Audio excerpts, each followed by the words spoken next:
Olá, eu sou a professora Mônica e na nossa aula de ciências de hoje a gente vai dar sequência nas funções inorgânicas que nós estávamos falando na aula passada e hoje a gente vai falar da reação de neutralização e formação de sais.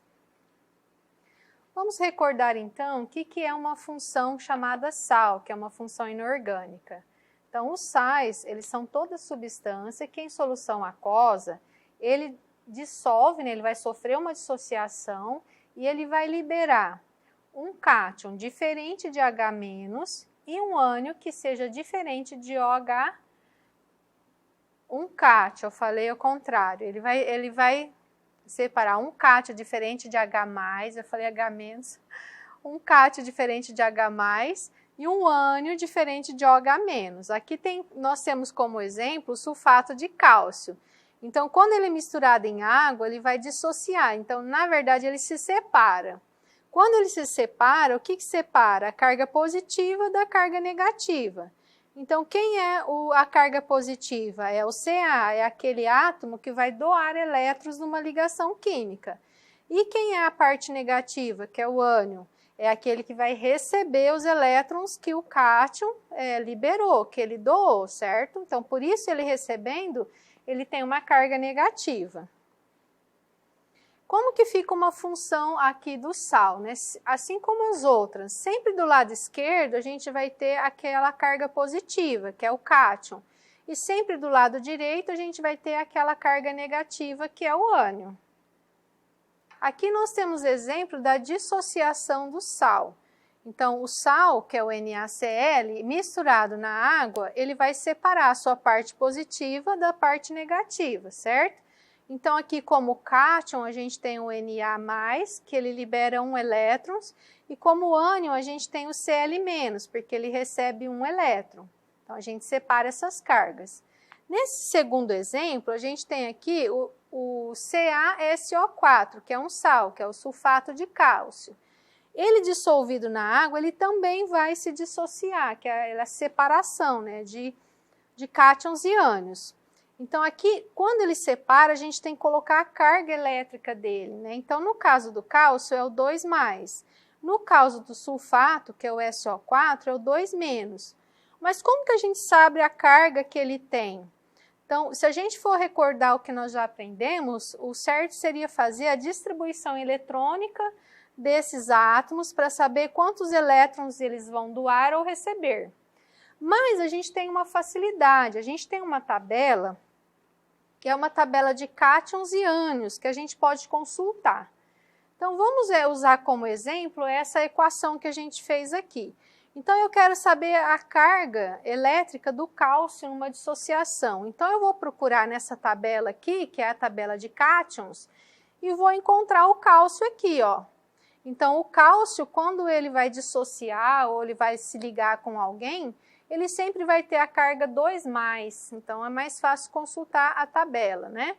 Agora, vamos descobrir como que eu vejo a carga do SO4. A gente vai consultar uma tabela de ânions e a gente vai procurar aqui. Então, nós vamos encontrar aqui, ó, o sulfato SO4 e a carga dele vai ser -2. Vamos olhar aqui um pouco mais de perto.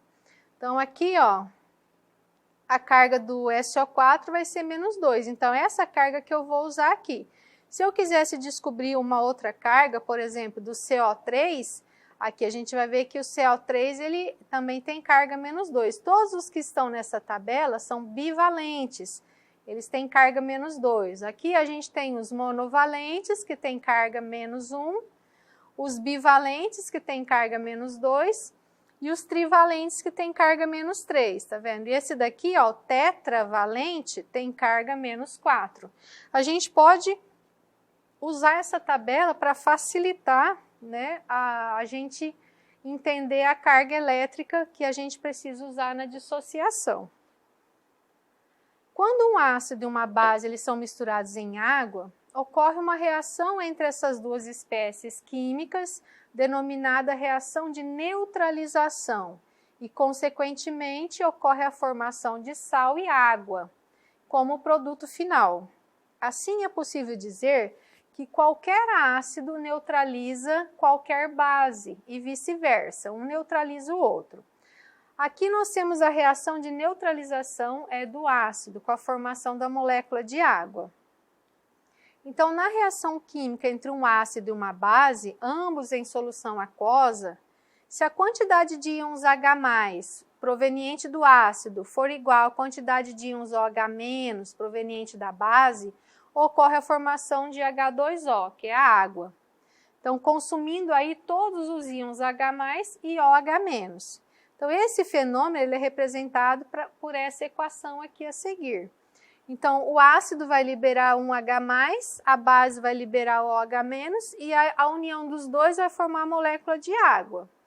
Importante é a gente observar que sempre a quantidade de hidrogênio e OH, eles têm que ser liberados na mesma proporção. Se não acontecer isso, a gente tem que fazer o balanceamento da equação, a gente tem que arrumar. A gente já vai ver isso logo adiante na aula. Então, resumindo, quando eu faço a união de um ácido mais uma base, eu obtenho um sal mais água. Observe essa setinha aqui, ó, ela vai para os dois lados. Isso quer dizer que essa reação ela é reversível, né? Eu posso conseguir o oposto. Eu posso misturar um sal mais a água e eu posso obter uma base mais um ácido, em situações especiais, mas isso pode acontecer.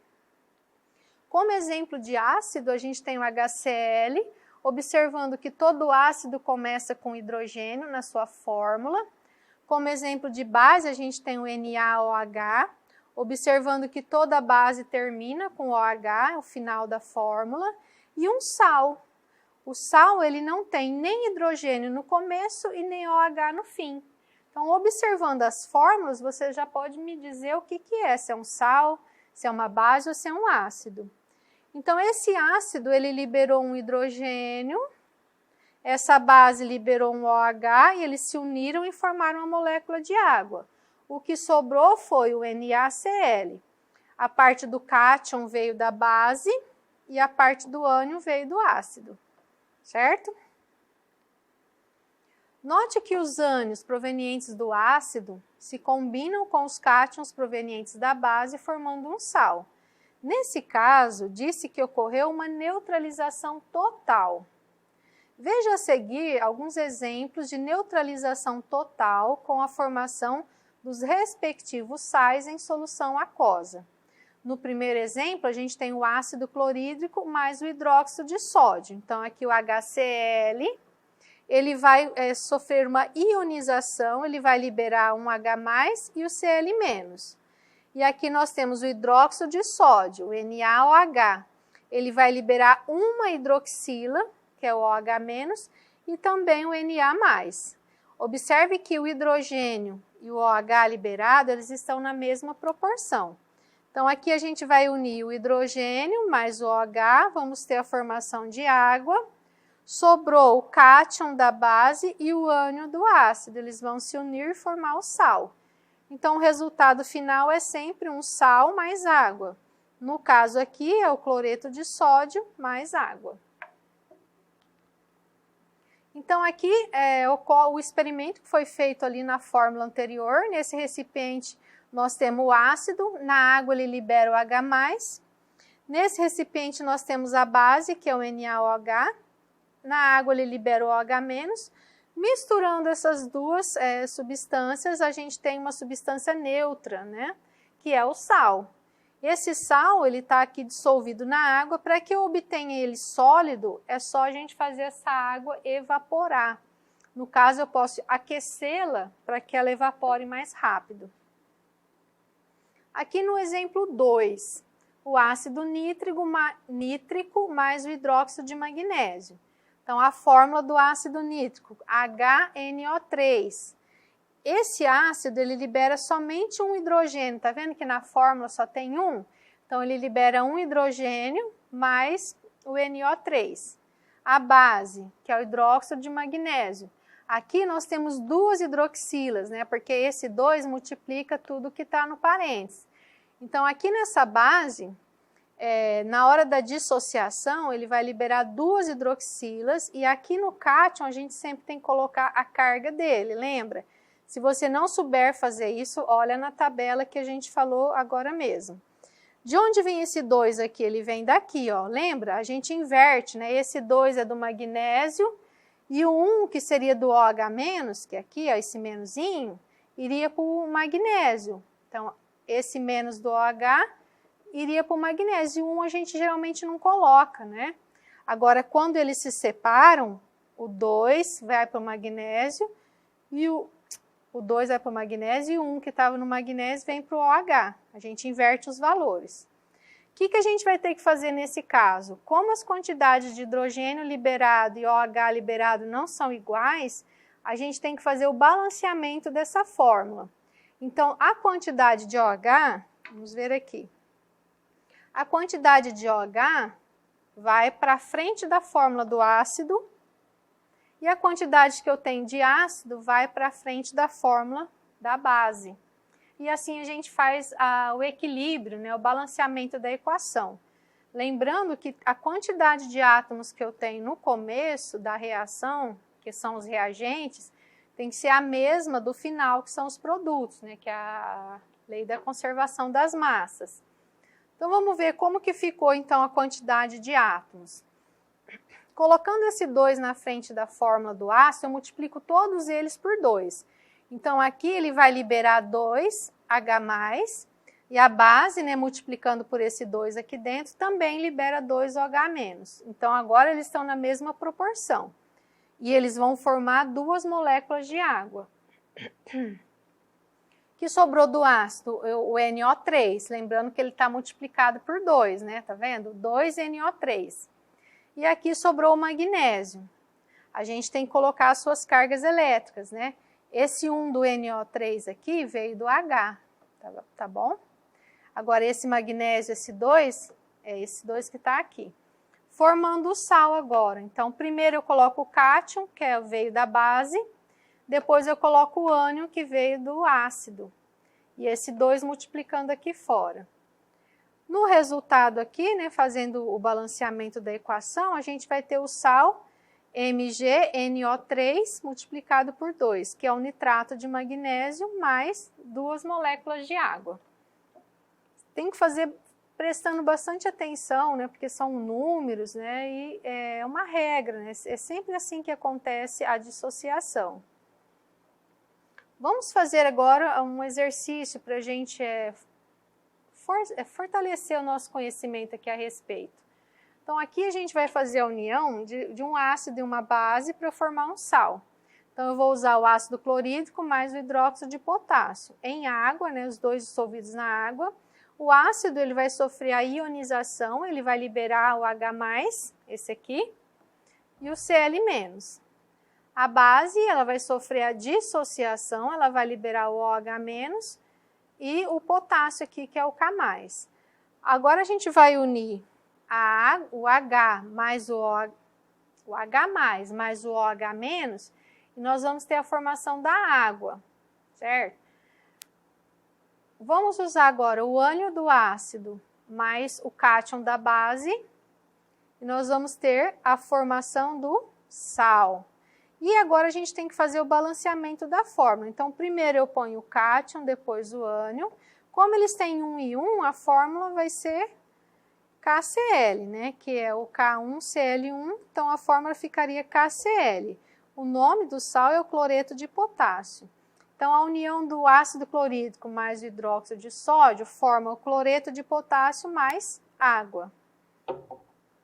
Nesse outro exemplo, a gente tem o ácido sulfúrico mais o hidróxido de cálcio. Aqui na ionização, o hidrogênio tem 2, né, 2H, então quer dizer que ele vai liberar 2H+. E a base também tem 2 multiplicando aqui, significa que ela vai liberar 2OH-. Eles estão na mesma proporção. Eles vão se unir e vão formar molécula de água, 2 moléculas de água. Ao mesmo tempo, né, isso acontece ao mesmo tempo, a gente tem aqui o ânion do ácido mais o cátion da base, eles vão se unir e vão formar um sal. Esse sal, a gente tem primeiro na fórmula o cátion, depois o ânion. Nas suas cargas são iguais, né? Elas vão se inverter. E vamos formar aqui o sulfato de cálcio, mais a molécula de água. E a nossa aula de hoje fica por aqui, pessoal. Eu espero que vocês tenham entendido a reação de neutralização. Eu acho que não é tão fácil, né? Mas eu acredito que com bastante estudo vocês vão conseguir fazer, não é tão difícil, desde que você assista bastante às aulas, estude bastante a apostila. Esse assunto é uma continuidade, né? Então, estudem bastante, logo, logo a gente finaliza o nosso ano. Então, bons estudos e a gente se vê na nossa próxima aula.